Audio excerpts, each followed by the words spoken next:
Karumal-dumal ang sinapit ng isang estudyante sa lungsod ng Baguio. Tinadtad ng halos 40 saksak ang biktima na umano'y pinagnakawan pa. Balita hatid ni Tina Panganiban Perez. Sa makipot na eskinitang ito sa Barangay Labsan sa Baguio City, natagpuan ang nag-aagaw buhay na si Kenneth Velasco. Tadtad ng saksak ang 16 anyos na si Kenneth. Naisugod pa sa ospital pero hindi na siya umabot ng buhay. Ayon sa pulisya, papasok na sa eskwelahan ng grade 10 student na si Kenneth ng pagsasaksakin ng hindi pa nakikilalang salarin. Nang nakasakay siya ng mga 6:15 in the morning, tapos natawagan pa siya ng father niya ng around 6:30. Nakausap pa siya. Tapos after nun, siguro sabihin natin mga 10 to 15 minutes, ring na lang namin yung phone. Tapos nung third call, subscribe cannot be reached na.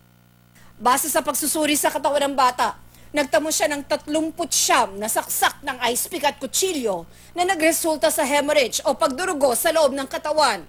Hindi pa malinaw kung ano ang motibo sa pagpatay kay Kenneth, pero nawawala ang kanyang cellphone at 200 pisong baon.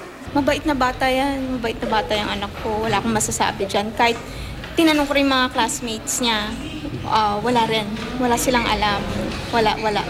Marami siyang friends. Tinututukan na raw ng Baguio City Police ang krimen at nabakalat na rin ng mga tauhan para mag-imbestiga. Pinag-aaralan na rin daw ang mga kuha ng CCTV sa lugar, kabilang ang video na ito kung saan makikita ang 2 menor de edad na estudyante na sumulpot mula sa lugar kung saan nangyari ang krimen. Sa tingin ng mga otoridad, hindi nag-iisa ang salarin. Sa ngayon po, full force po ang ating mga investigador.